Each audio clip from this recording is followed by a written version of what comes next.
नमस्कार दोस्तों, आपका स्वागत है हमारे channel today word study YouTube channel पर। दोस्तों, एक बार फिर से लेकर आए हैं चाइल्ड डेवलपमेंट का एक इम्पॉर्टेंट टॉपिक, जो कि सीटेट और यूपीटेट के लिए काफ़ी ज़्यादा इम्पॉर्टेंट है। दोस्तों, सीटेट की तैयारी हम अपने चैनल पर करा रहे हैं, जिसमें हम इम्पॉर्टेंट टॉपिक को सिलेक्ट करके उसकी वीडियो बना रहे हैं और ये भी ध्यान रख रहे हैं कि काफ़ी ज़्यादा लंबी वीडियो ना बने। अगर वीडियो अच्छे लगे तो चैनल को सब्सक्राइब कर लीजिए। चलिए देखते हैं आज का टॉपिक। दोस्तों, आज का टॉपिक है संवेग, इमोशन। इस टॉपिक के बारे में आज पढ़ते हैं। दोस्तों, संवेग क्या होता है? यह व्यक्ति की जो है उत्तेजित अवस्था होती है। इसमें व्यक्ति के जो विचार होते हैं वो शिथिल हो जाते हैं, यानी कि विचार ना के बराबर आते हैं। और इन्हीं संवेगों के प्रदर्शन से ही जो व्यक्ति का व्यक्तित्व होता है उसका निर्माण होता है, उसके व्यक्तित्व की पहचान होती है। आइए देखते हैं, पॉइंट वाइज मैंने इनको नोट्स बनाया है। संवेग शब्द अंग्रेजी के इमोशन से बना हुआ है। अब इमोशन जो है वह लैटिन भाषा के शब्द इमोवेयर से बना है, यानी कि लैटिन भाषा का इमोवेयर शब्द है जिससे जो है इमोशन बना है, और इमोशन का जो अर्थ होता है हिंदी में उसको संवेग बोलते हैं। चलिए देखते हैं कि जो मनोवैज्ञानिक हैं उन्होंने संवेग को किस प्रकार से व्यक्त किया है। पहला है जरसील्ड के अनुसार, संवेग शब्द आवेश में आने, भड़क उठने अथवा उत्तेजित होने की दशा को सूचित करता है। आवेश में आने और भड़क उठने और उत्तेजित होने, इसकी दशा को जो है सूचित करता है, या जरसील्ड के अनुसार, यानी कि जरसील्ड ने बताया है। अगला देखते हैं ब्रिजेज के अनुसार। ब्रिजेज मनोवैज्ञानिक हैं, इनके अनुसार शिशु के जन्म के समय केवल उत्तेजना होती है। जो शिशु होता है उसमें केवल उत्तेजना पाई जाती है। जो संवेग होते हैं उनका विकास जो है वो बाद में होता है। संवेगों की अभिव्यक्ति से ही व्यक्ति की समाज में जो है पहचान होती है। वही बात है कि जो व्यक्ति संवेगों से अपनी अभिव्यक्ति किस प्रकार करता है उस प्रकार से उसकी समाज में जो है उसका व्यक्तित्व, उसकी पहचान बनती है। आगे बढ़ते हैं। वुडवर्थ के अनुसार देखते हैं, संवेग जो है व्यक्ति की उत्तेजित अवस्था है। संवेगात्मक विकास जो है परिपक्वता को दर्शाता है और व्यक्तित्व निर्माण में महत्वपूर्ण भूमिका निभाता है। वही बात है कि संवेगों की अभिव्यक्ति से ही व्यक्ति का जो है वो व्यक्तित्व निर्माण होता है और उसकी जो पहचान है समाज में वो बनती है। तो यही इन्होंने भी कहा है कि संवेगात्मक विकास परिपक्वता को दर्शाता है और व्यक्तित्व निर्माण में महत्वपूर्ण भूमिका निभाता है, ये वुडवर्थ ने कहा है। आगे देखते हैं भावों का बाह्य प्रकाशन, यानी कि जो अंदर के भाव हैं उनका जो बाह्य प्रकाशन है वही संवेग कहलाता है। यानी कि किस प्रकार से हम अपने अंदर के भावों को बाहर प्रकट करते हैं वो संवेग के माध्यम से ही प्रकट करते हैं, तो वो संवेग कहलाता है। चलिए आगे बढ़ते हैं। अब बात करते हैं संवेग की क्या विशेषताएं हैं, विशेषताओं के बारे में जान लेते हैं। पहला है संवेग जो है वो सार्वभौमिक प्रकृति के होते हैं, यानी कि ये सभी व्यक्तियों में पाए जाते हैं, सभी व्यक्तियों में ये संवेग पाए जाते हैं। आगे अर्थात संवेग जो है वो सभी व्यक्तियों में पाए जाते हैं। अगला है संवेगों की जो अभिव्यक्ति होती है उसमें वैयक्तिक विभिन्नता पाई जाती है, यानी जो व्यक्ति की जो संवेगों को अभिव्यक्त करने की, यानी कि उनको व्यक्त करने की जो क्षमता होती है वो अलग अलग होती है अलग अलग व्यक्तियों में। यानी कि कोई व्यक्ति संवेगों को कोई अलग प्रकार से व्यक्त करता है और कोई व्यक्ति जो है अलग प्रकार से व्यक्त करता है। तो जो है प्रत्येक व्यक्ति में संवेगों की जो अभिव्यक्ति है वो भिन्न भिन्न प्रकार होती है, यानी कि उनमें वैयक्तिक भिन्नता पाई जाती है। आगे देखते हैं संवेगात्मक स्थिति में मनोशारीरिक परिवर्तन होते हैं। अब मनोशारीरिक का मतलब है कि जो मानसिक परिवर्तन होते हैं, जैसे कि अगला पॉइंट है संवेगात्मक स्थिति में विचार प्रक्रिया जो है वह शिथिल हो जाती है, यानी शिथिल यानी कि रुक जाती है या कम हो जाती है। तो जब संवेगात्मक स्थिति अपने चरम पर होती है तब विचार प्रक्रिया जो है वह एकदम शिथिल हो जाती है। जैसे कि कोई व्यक्ति है और उसको किसी बात पे गुस्सा आ गया, तो क्या होता है गुस्सा जो है वो आपकी संवेगात्मक स्थिति है, वो आपकी संवेगात्मक स्थिति को दर्शाता है। उसमें क्या होता है, विचार प्रक्रिया जो है वह शिथिल हो जाती है। कभी कभी आप गुस्से में ऐसा काम कर देते हैं, फिर बाद में सोचते हैं, बाद में वो विचार आता है कि ऐसा नहीं करना चाहिए था, लेकिन जब वो गुस्सा होती है तब वह विचार नहीं आता है, क्योंकि विचार प्रक्रिया जो है वह शिथिल हो जाती है। चलिए आगे देखते हैं अगला पॉइंट। संवेग जो है ये अस्थायी प्रकृति के होते हैं, यानी कि बहुत ही थोड़े समय के लिए आते हैं और फिर चले जाते हैं। आगे देखते हैं, संवेगों का हस्तांतरण किया जा सकता है। अगर कोई व्यक्ति जो है दुखी है और रो रहा है, तो सामने वाला व्यक्ति भी उसको देखकर दुखी हो जाता है और रोने लगता है, तो ये जो है संवेगों का हस्तांतरण किया जा सकता है। आगे देखते हैं, संवेग और संज्ञान एक दूसरे को प्रभावित करते हैं। आगे देखते हैं, संवेग अनायास या आकस्मिक उत्पन्न होते हैं, यानी कि अचानक से उत्पन्न हो जाते हैं। ऐसा नहीं है कि धीरे धीरे वो उत्पन्न होते हैं, एकदम से आ जाते हैं और एकदम से चले भी जाते हैं, तो ये आकस्मिक होते हैं। आगे देखते हैं, मूल प्रवृत्ति, यानी मूल प्रवृत्ति क्या होती है, जो बच्चे को जन्म से जो व्यवहार मिलता है, जन्म से जो उसकी व्यक्तित्व मिलता है, उसको मूल प्रवृत्ति कहते हैं। यानी कि जन्म से जो आदतें मिलती हैं उसको मूल प्रवृत्ति कहते हैं। मूल प्रवृत्ति पर आधारित व्यवहार के मुख्यतः 3 पक्ष होते हैं। पहला आता है ज्ञानात्मक पक्ष, फिर आता है भावात्मक पक्ष और तीसरा आता है क्रियात्मक पक्ष।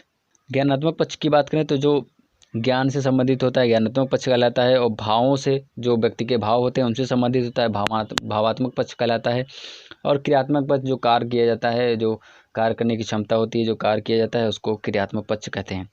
आगे देखते हैं, शैशवावस्था में संवेगात्मक विकास। जो शैशवावस्था होती है उसमें किन किन संवेगों का विकास हो जाता है या होता है, देखते हैं। मनोवैज्ञानिक थे वॉटसन, इनके अनुसार जन्म के समय शिशु में निम्न संवेग पाए जाते हैं। वो 3 संवेग वाटसन ने बताया है कि शैशवावस्था में जन्म के समय जो बालक होता है उसमें मुख्यतः 3 संवेग पाए जाते हैं। पहला है क्रोध, दूसरा है भय, तीसरा है प्रेम। ये वाटसन ने बताया है। आगे देखते हैं, बुहबर के अनुसार, बुहबर एक मनोवैज्ञानिक हैं, इनके अनुसार प्रथम वर्ष में शिशु जो है वह भय, हंसना, रोना, स्नेह एवं आनंद जैसे संवेगों जो है उसमें देखे जा सकते हैं। आगे है, इस उम्र में बालकों में अत्यधिक संवेगात्मक अस्थिरता पाई जाती है। यानी इसमें संवेगों की जो अस्थिरता है, यानी कि बहुत ही थोड़े समय के लिए संवेग उत्पन्न होते हैं फिर चले जाते हैं। अस्थिरता रहती है, यानी कि उनमें स्थिरता नहीं रहती है, अस्थिर रहते हैं। आगे देखते हैं, बालक की उम्र बढ़ने के साथ ही उसकी संवेगात्मक अभिव्यक्ति में भी परिवर्तन आता है तथा व्यवहार में निश्चितता व स्पष्टता देखी जा सकती है। बालक की जब जितनी उम्र बढ़ती जाती है उस हिसाब से उसकी जो संवेगात्मक अभिव्यक्ति है उसमें भी परिवर्तन आता है, और संवेगों के द्वारा ही उसमें उसके जो व्यवहार हैं उसमें परिवर्तन होता जाता है। आगे है, जस्टिन के अनुसार, मनोवैज्ञानिक जस्टिन हैं, इनके अनुसार 3 वर्ष तक की आयु में बालकों में एक साथ खेलने, 3 वर्ष का जो बालक होता है उनमें बालकों को जो एक साथ खेलने के कारण उनमें सहयोग और प्रेम जो संवेग है उसका विकास हो जाता है। आगे देखते हैं, सिगमंड फ्रायड के अनुसार इस अवस्था में निम्न प्रवृत्तियां पाई जाती हैं। ये सिगमंड फ्रायड ने बताया है, कौन कौन सी हैं। पहला है नार्सिसिज्म की भावना, ये सिगमंड फ्रायड ने बताया है, ये भी कई बार क्वेश्चन पूछा जाता है।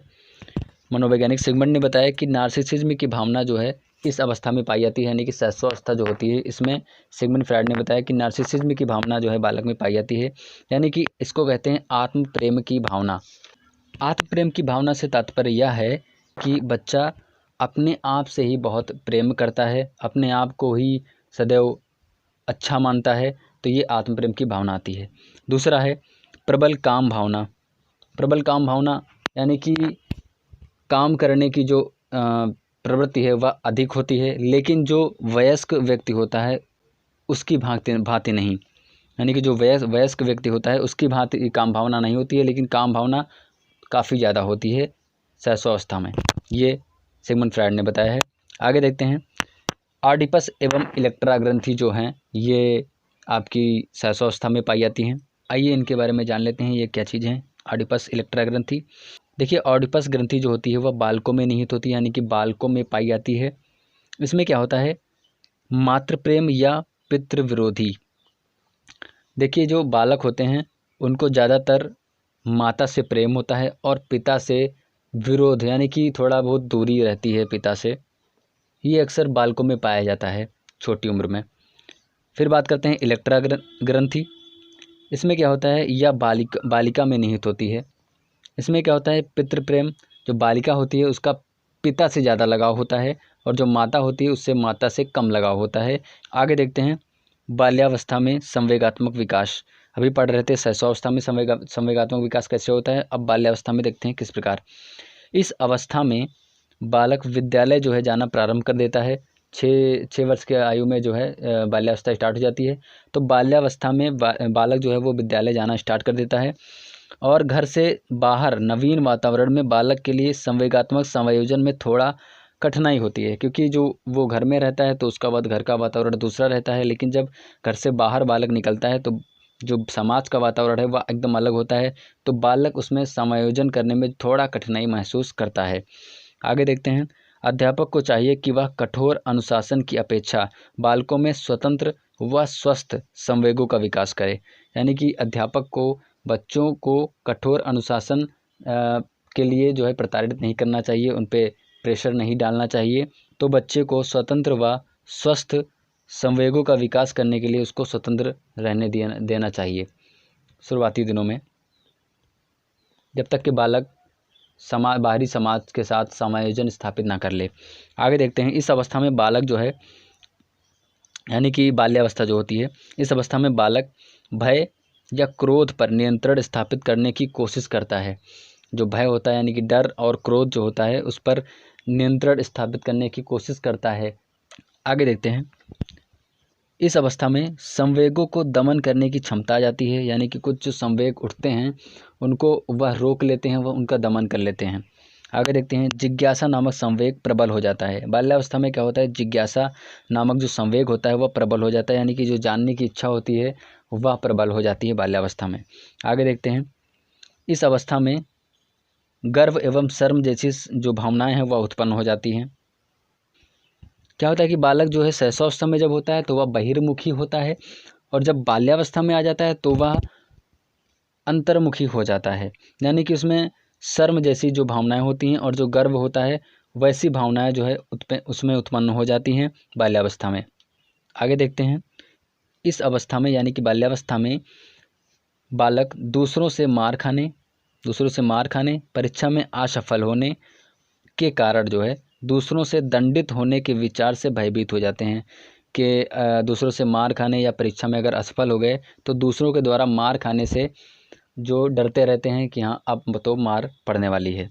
आगे देखते हैं बाल्यावस्था में बालकों में 6 वर्ष की उम्र में, यानी कि जो बाल्यावस्था स्टार्ट होती है तो 6 वर्ष का बालक होता है, 6 वर्ष की उम्र तक जो है मुख्य 8 प्रकार के संवेगों का जो है विकास बालक में हो जाता है।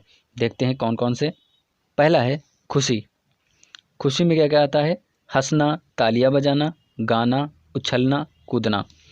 दूसरा आता है दुख। इसमें क्या आता है, रोना, खेलने एवं अपने प्रिय क्रियाकलापों को करने से मना करना। अगला देखते हैं तीसरा क्रोध।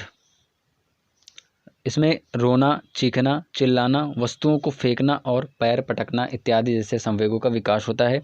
आगे देखते हैं चौथा है डर।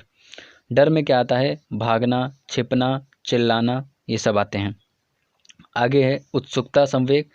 इसमें आता है कि प्रश्न करना, वही जिज्ञासा कह सकते हैं इसको, उत्सुकता को, प्रश्न करना, क्यों, क्या, कैसे, कहाँ इत्यादि प्रश्न करके चीज़ों के बारे में अधिक से अधिक जानना।